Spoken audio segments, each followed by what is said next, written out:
के लिए आमंत्रित किया।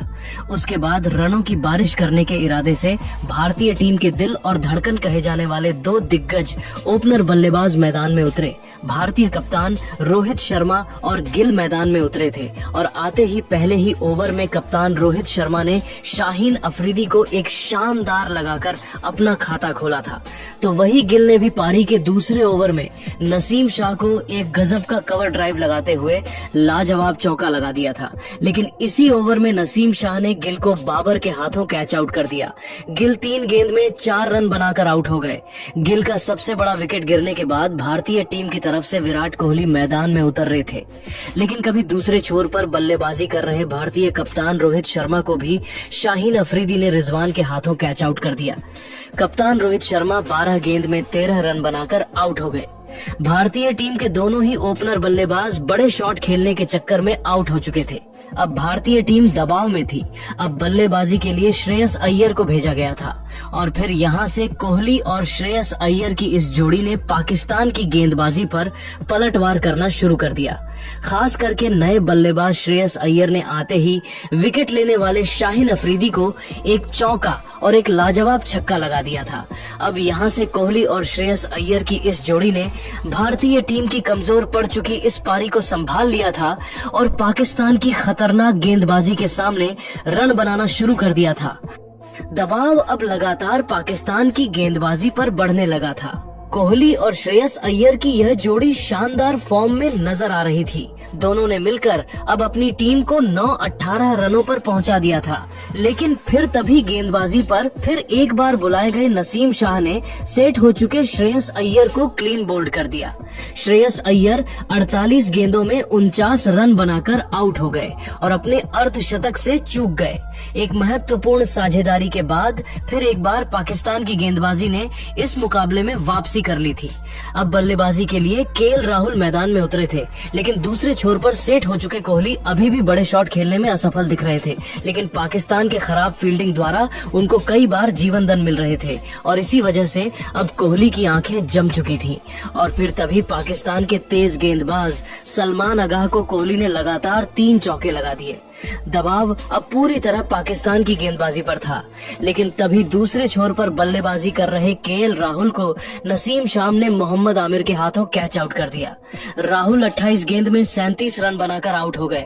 तो वही उनके बाद बल्लेबाजी के लिए आए जडेजा भी ज्यादा देर तक मैदान में नहीं टिक पाए और नसीम शाह ने जडेजा को अपनी ही गेंद पर कैच आउट करके भारतीय टीम को लगातार 2 बड़े झटके दे दिए। जडेजा 9 गेंद में बस 3 रन बनाकर आउट हो गए।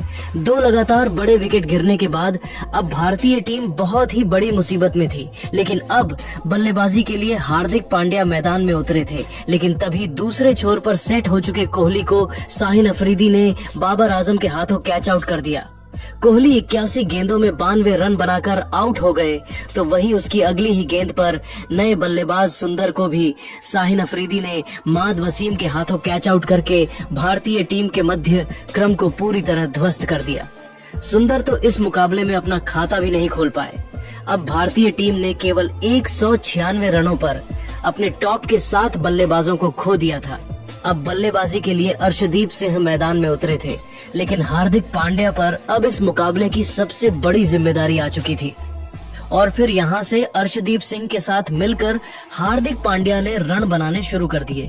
धीरे धीरे भारतीय टीम की पारी को संभाला हार्दिक फॉर्म में दिखाई दे रहे थे। सबसे पहले टीम के स्कोर को 200 रनों के पार पहुंचाया। उसके बाद हार्दिक ने अपनी बल्लेबाजी में बदलाव किया और वनडे को T20 बनाते हुए खेलना शुरू कर दिया। अर्शदीप सिंह और हार्दिक पांड्या के बीच अर्धशतकीय साझेदारी पूरी हो गई। भारत की पारी भी संभल गई। इंडिया का स्कोर 250 रनों के पार पहुंच गया। वही हार्दिक ने देखते ही देखते केवल 34 गेंद में अपना अर्धशतक ठोक दिया। इसके बाद भी इनका बल्ला रुकने का नाम नहीं दिया। हर गेंदबाजों की कुटाई करते हुए हार्दिक ने मैच को पलट दिया। टीम इंडिया मजबूत स्थिति में पहुंच गई। 45 ओवर में भारत का स्कोर 300 रनों तक पहुंच गया। वही अर्शदीप भी अपने अर्धशतक की तरफ बढ़ गए। हार्दिक ने अंतिम 5 ओवर में तबाही मचाते हुए 70 रन और टीम की झोली में जोड़ दी। इसी के साथ हार्दिक ने अपना शतक भी ठोक दिया और पाकिस्तान के सामने 371 रनों का कभी न हासिल कर पाने वाला लक्ष्य खड़ा कर दिया। हार्दिक ने टीमम के लिए 1400 गेंद पर 115 रनों की बेमिसाल पारी खेली। ORR अपनी बल्लेबाजी से हर किसी का दिल जीत लिया। पाकिस्तान को यह लक्ष्य हासिल करना इतना आसान काम नहीं था। टीम की तरफ से ओपनिंग करने फखर जमान के साथ बाबर आजम आए। इन दोनों खिलाड़ियों के कंधों पर टीम की पूरी जिम्मेदारी टिकी हुई थी। दोनों ही बल्लेबाज बेहतरीन फॉर्म में दिखाई दे रहे थे। पहले ही ओवर में अर्शदीप सिंह की इन दोनों बल्लेबाजों ने जमकर कुटाई कर दी। वहीं हर्षित राणा को भी इन दोनों बल्लेबाजों ने नहीं छोड़ा। पाकिस्तान का स्कोर तेजी से आगे बढ़ रहा था। बाबर आजम रुकने का बिल्कुल भी नाम नहीं ले रहे थे। वहीं फखर जमान भी उनका भरपूर साथ निभा रहे थे। पाकिस्तान की टीम मैच में पूरी तरह से हावी होती हुई दिखाई दे रही थी।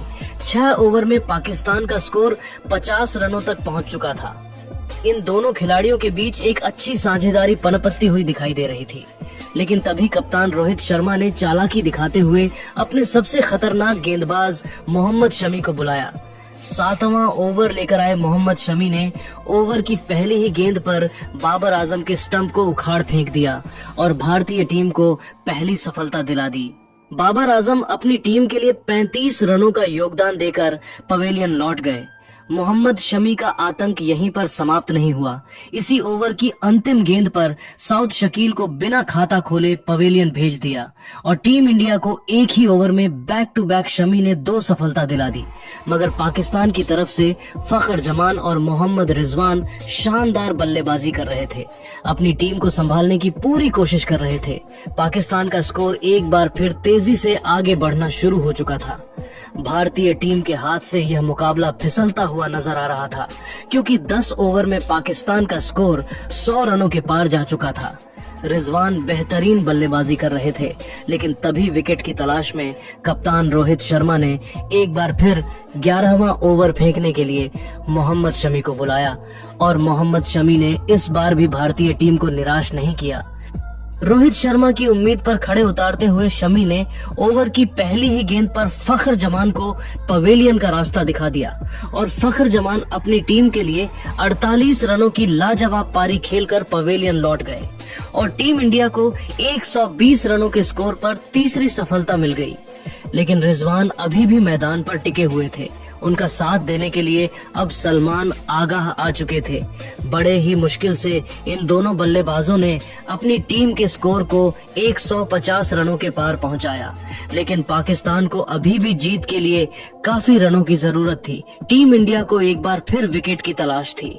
रोहित शर्मा ने इस बार वरुण चक्रवर्ती को बुलाया और वरुण चक्रवर्ती ने आते ही ओवर की पहली गेंद पर सलमान गाह को क्लीन बोल्ड कर पवेलियन का रास्ता दिखा दिया और भारतीय टीम को चौथी सफलता मिल गई। 160 रनों के स्कोर पर पाकिस्तान के 4 बल्लेबाज पवेलियन जा चुके थे, लेकिन रिजवान अभी भी मैदान पर डटे हुए थे। उनका भरपूर साथ तैयाब ताहिर निभा रहे थे। इन दोनों बल्लेबाजों ने मिलकर अपनी टीम के स्कोर को धीरे धीरे आगे बढ़ाया। पाकिस्तान की पारी एक बार फिर संभालती हुई नजर आ रही थी। 15 ओवर में पाकिस्तान का स्कोर 180 रनों तक पहुंच चुका था। भारतीय कप्तान रोहित शर्मा को एक बार फिर विकेट की तलाश थी और इस बार उन्होंने फिर से मोहम्मद शमी को 16वां ओवर फेंकने के लिए बुलाया, लेकिन किसी को उम्मीद नहीं थी इस ओवर में मोहम्मद शमी क्या करने वाले हैं। मोहम्मद शमी ने आते ही ओवर की पहली गेंद पर सबसे पहले रिजवान को पवेलियन का रास्ता दिखाया। रिजवान अपनी टीम के लिए 55 रनों का योगदान देकर पवेलियन लौट गए। उसके बाद अगली ही गेंद पर शमी ने खुश दिल को भी बिना खाता खोले पवेलियन भेज दिया। भारतीय टीम को बैक टू बैक 2 सफलता मिल गई। वहीं मोहम्मद शमी हैट्रिक पर आ गए। पाकिस्तान की तरफ से नए बल्लेबाज फहीम अशरफ स्ट्राइक पर मौजूद थे, लेकिन मोहम्मद शमी ने अगली ही गेंद इतनी खतरनाक यॉर्कर फेंकी कि फहीम को कुछ समझ नहीं आया और वह भी क्लीन बोर्ड हो गए। और इसी के साथ मोहम्मद शमी को अभ्यास मैच में हैट्रिक विकेट मिल गई। एक ही ओवर में मोहम्मद शमी ने पाकिस्तान की कमर तोड़कर रख दी। मोहम्मद शमी का आतंक यहीं रुकने का नाम नहीं लिया। ओवर की अंतिम गेंद पर भी उन्होंने शाहीन अफरीदी को जडेजा के हाथों कैच पकड़वाकर पवेलियन का रास्ता दिखा दिया और पाकिस्तान की पूरी टीम को घुटने टेकने पर मजबूर कर दिया। पाकिस्तान की टीम ने 200 रनों के ही स्कोर पर अपने 8 बल्लेबाज को दिए। अंत में 2 विकेट अर्शदीप सिंह ने उखाड़कर पाकिस्तान की टीम को 240 रनों पर ही ऑल आउट कर दिया और भारतीय टीम ने इंटर स्क्वाड मुकाबला को शानदार तरीके से जीत लिया। तो दोस्तों, मैच में पाकिस्तान के खिलाफ देखा आपने कैसे भारतीय खिलाड़ियों ने शानदार प्रदर्शन किया। तो दोस्तों, आपको क्या लगता है इसी तरह से भारतीय टीम बांग्लादेश और पाकिस्तान के खिलाफ भी प्रदर्शन कर पाएगी? आपको नीचे कमेंट करके जरूर बताइए और ऐसी ही नई नई वीडियो के लिए हमारे चैनल को जरूर सब्सक्राइब करिए। धन्यवाद।